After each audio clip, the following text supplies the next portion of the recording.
Halo, selamat pagi anak-anak yang ada di rumah. Apa kabar hari ini?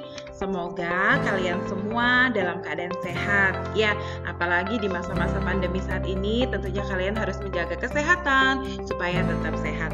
Nah, pada video pembelajaran kali ini, kita akan mulai pembelajaran kita di semester 2 ini di tema 6. Jadi, anak-anak di rumah persiapkan buku modulnya yang sudah didapat di sekolah, buku tema 6 ini. Dengan judul Cita-Citaku.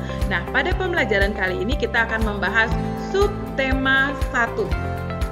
Subtema 1 dengan judul Aku dan Cita-Citaku, dan kita akan belajar di pembelajaran 1 dan pembelajaran 2. Nah, anak-anak, pada pembelajaran 1 kita akan belajar tentang ciri-ciri puisi dan siklus hidup pada makhluk hidup.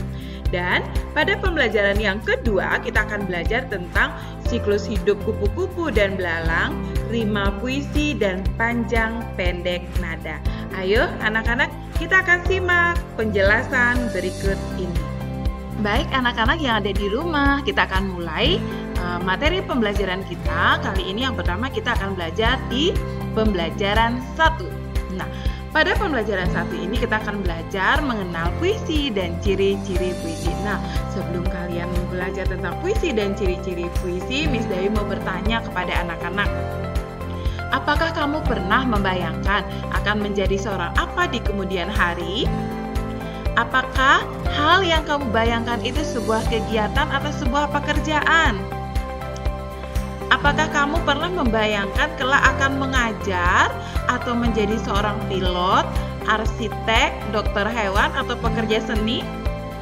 Nah, amatilah gambar-gambar di bawah ini. Tuliskan kegiatan atau pekerjaan yang dijelaskan dari gambar. Jelaskan juga keahlian atau kegiatan yang sesuai dengan jenis pekerjaannya. Ayo anak-anak, kita akan lihat bersama-sama. Ya, yang pertama, ini adalah seorang apa anak-anak? Perhatikan gambar ini. Itu adalah seorang guru. Iya. Apa tugas utama seorang guru? Seorang guru adalah mendidik siswa dengan ilmu yang berguna serta memberikan contoh sikap serta memberikan sikap yang baik sebagai bekal untuk anak didiknya. Sekarang kita lihat gambar yang kedua. Gambar yang ini anak-anak. Nah, kira-kira ini adalah seorang apa? Seorang arsitek. Nah, ini adalah seorang arsitek. Apa tugasnya seorang arsitek dalam kegiatan sehari-hari? Kegiatan utamanya adalah merancang bangunan. Yuk, kita akan lihat gambar yang ketiga. Kira-kira ini gambar apa? Ini adalah seorang dokter hewan. Nah, dokter hewan kegiatan utamanya adalah mengobati atau merawat hewan. Nah, sekarang kita lihat gambar yang berikutnya. Gambar berikutnya ini adalah seorang apa? Seorang pelukis. Nah, pelukis. Kegiatan utamanya seorang pelukis adalah melukis di atas kanvas, kemudian memamerkan lukisannya. Nah, sekarang kita lihat. Ini adalah seorang pilot. Nah, siapa di antara kalian yang mempunyai cita-cita nanti sebagai seorang pilot? Iya, apa kegiatan utama sehari-hari seorang pilot adalah menerbangkan pesawat. Nah, anak-anak, kalian sudah melihat beberapa pekerjaan dan kegiatan utamanya dalam kehidupan sehari-hari.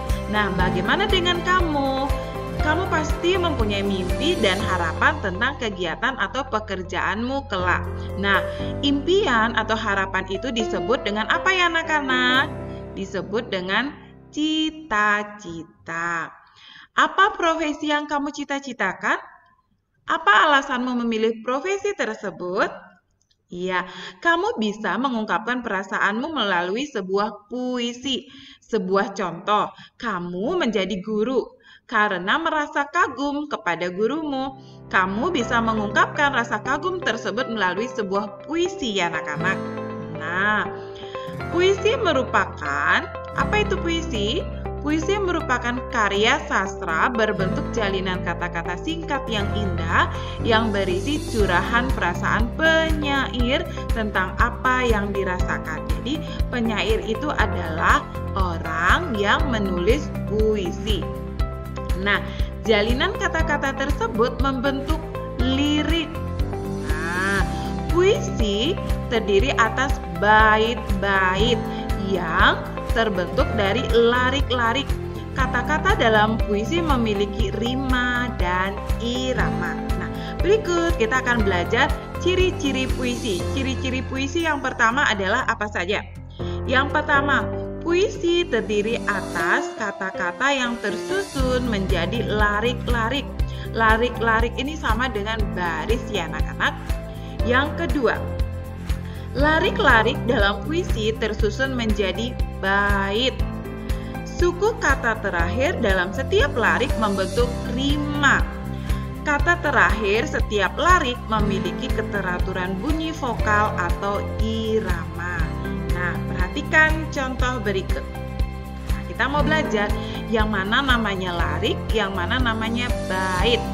Kita lihat puisi ini dengan judul Cita-Citaku. Nah, pada kalimat pertama, ini kalimat pertama ya anak-anak, ini sampai di anganku melayang ke masa depan. Ini disebut larik atau baris pertama. Kita lihat sekarang, aku ingin menjadi seorang guru. Nah, kalimat yang kedua itu disebut larik atau baris kedua. Guru adalah pejuang ilmu di garis depan. Ini disebut larik atau baris yang ketiga. Guru tanpa pamrih berbagi ilmu. Ini disebut larik atau baris yang keempat. Nah, anak-anak. Nah, kita perhatikan baik-baik. Kita perhatikan ya anak-anak. Dari keempat baris ini, baris atau larik ini dia akan membentuk bait. Nah, jadi dalam satu bait itu terdapat 4 larik atau 4 baris. Jadi ingat, dalam satu bait terdapat 4 larik atau 4 baris. Nah, sekarang kita akan belajar menentukan irama dari puisi tersebut. Kita lihat bait yang kedua, ini bait yang pertama, ini bait yang kedua. Perhatikan akhirannya. Bait pertama akhirannya sama dengan bait ketiga. Bait kedua akhirannya sama dengan bait keempat. Nah, puisi ini berirama A B A B atau kalian bisa lihat di sini A U A U. Jadi nama lainnya atau namanya adalah irama A B A B. Baris pertama dan baris ketiga berakhiran sama, yaitu akhiran A. Baris kedua dan baris keempat berakhiran sama, yaitu akhiran U.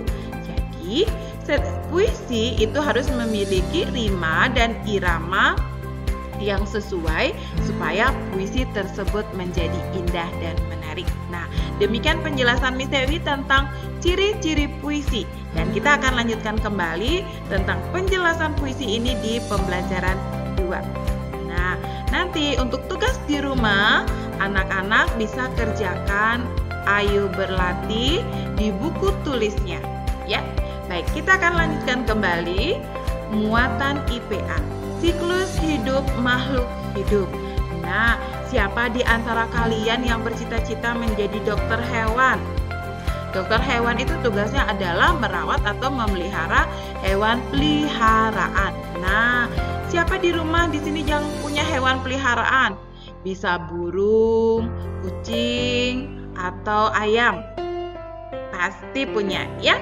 Yuk, kita lihat salah satu contoh hewan peliharaan berikut.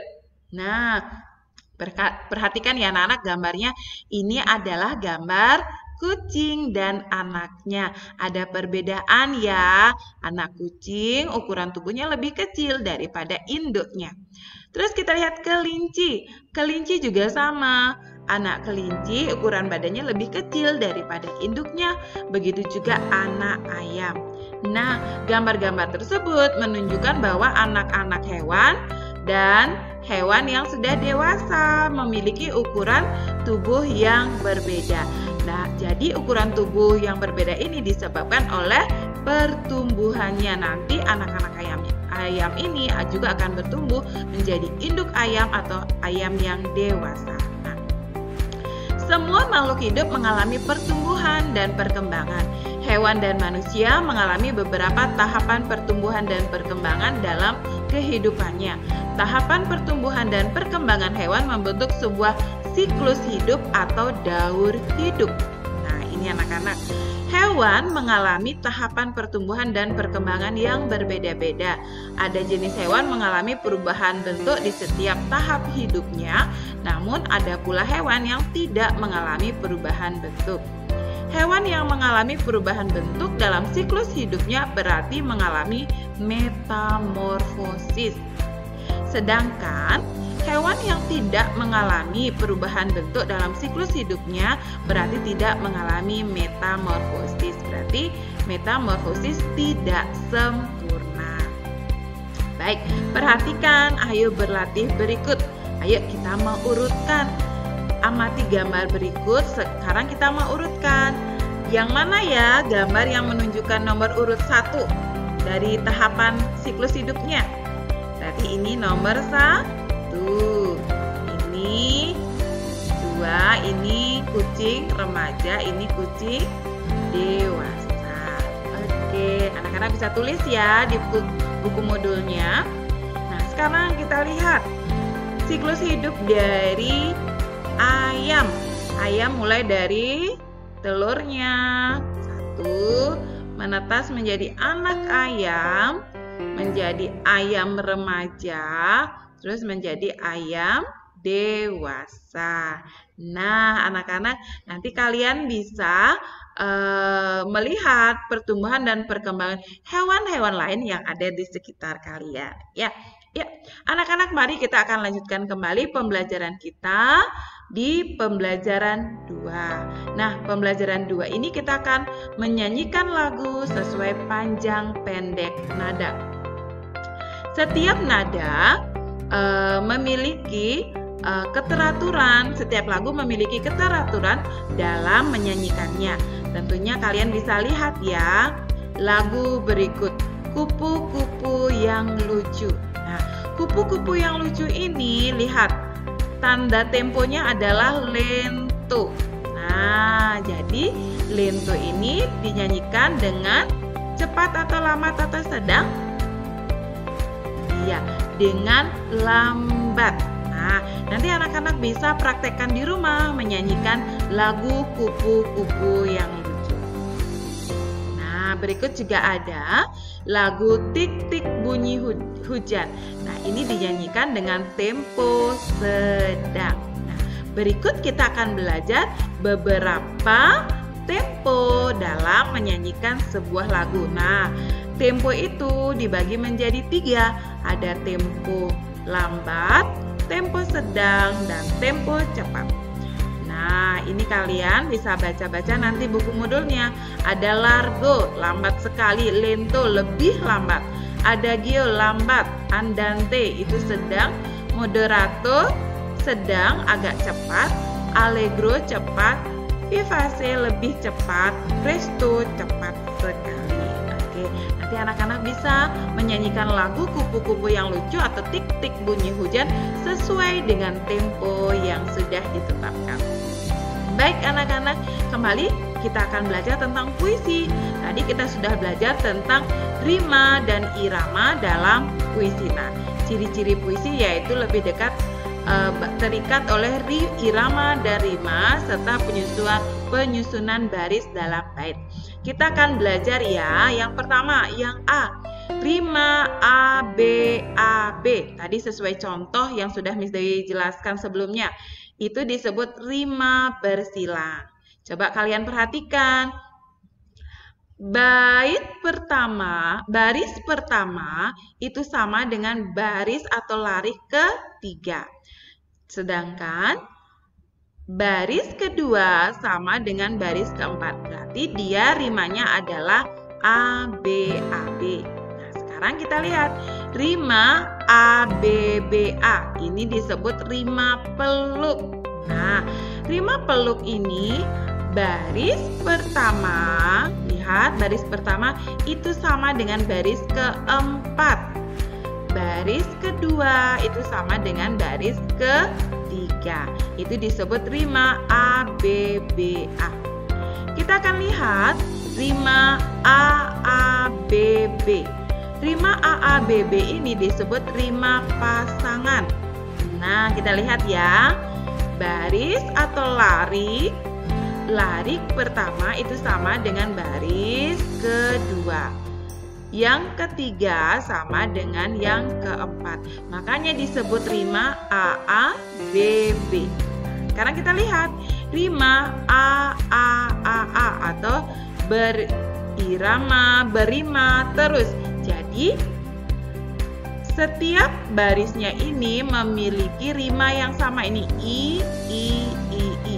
Makanya disebut rima A, A, A, A atau berima terus. Nah, anak-anak bisa nanti di garis bawahi di buku modulnya bagian-bagian yang penting-penting saja.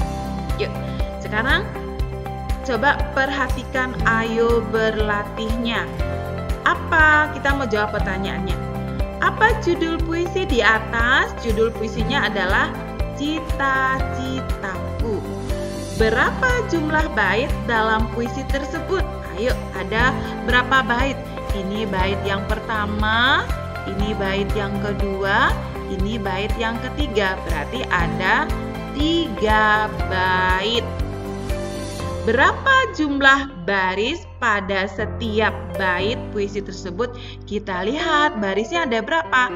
1, 2, 3, 4. Berarti setiap bait ada 4 baris.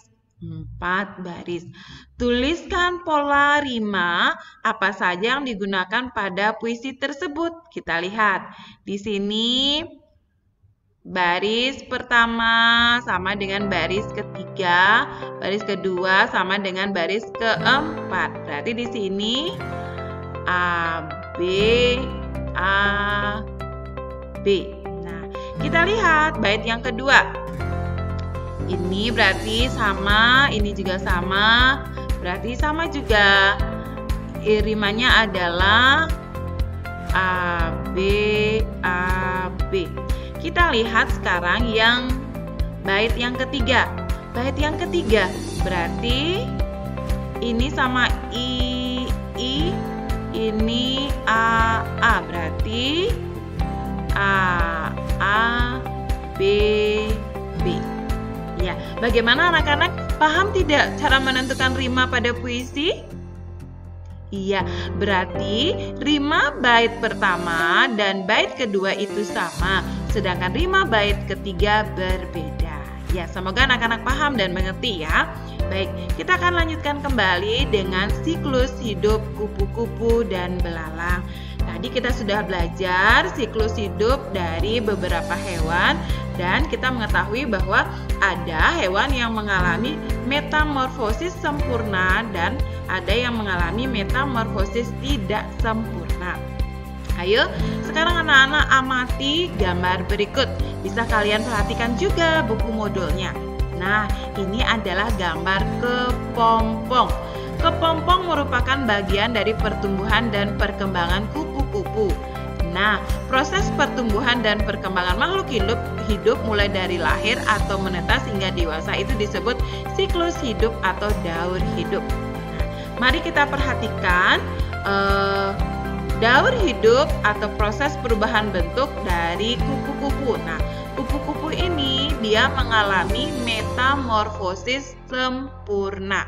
Perhatikan anak-anak mulai dari nomor 1. Kupu-kupu yang siap bertelur mencari tanaman yang cocok untuk meletakkan telurnya. Nah, ini telurnya. Yang B ini adalah yang nomor 2, ini adalah telur kupu-kupu. Nomor 3, telur menetas mengeluarkan larva. Larva itu disebut juga dengan ulat. Nah, larva berubah menjadi pupa. Pupa disebut juga dengan kepompong.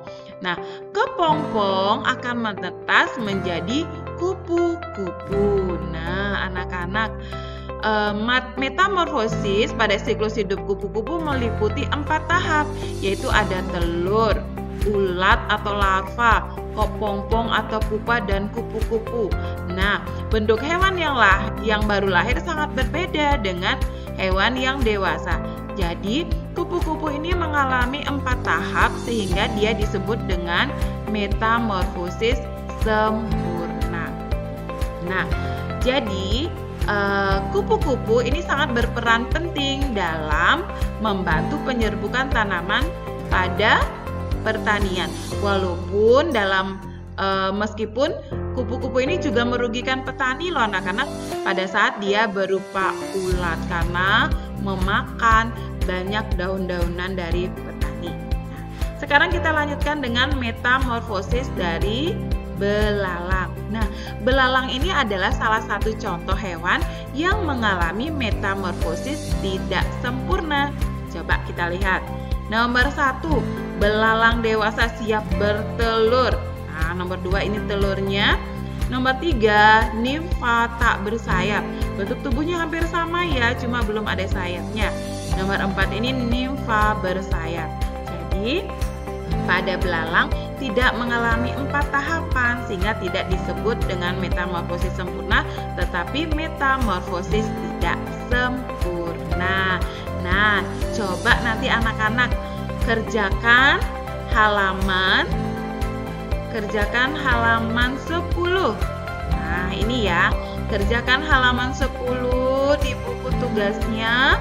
Carilah 2 contoh hewan yang mengalami metamorfosis sempurna dan 2 contoh hewan yang mengalami metamorfosis tidak sempurna. Nah, anak-anak, demikian video pembelajaran kita kali ini pada pembelajaran 1 dan pembelajaran 2. Sampai jumpa pada video pembelajaran berikutnya. Tuhan memberkati.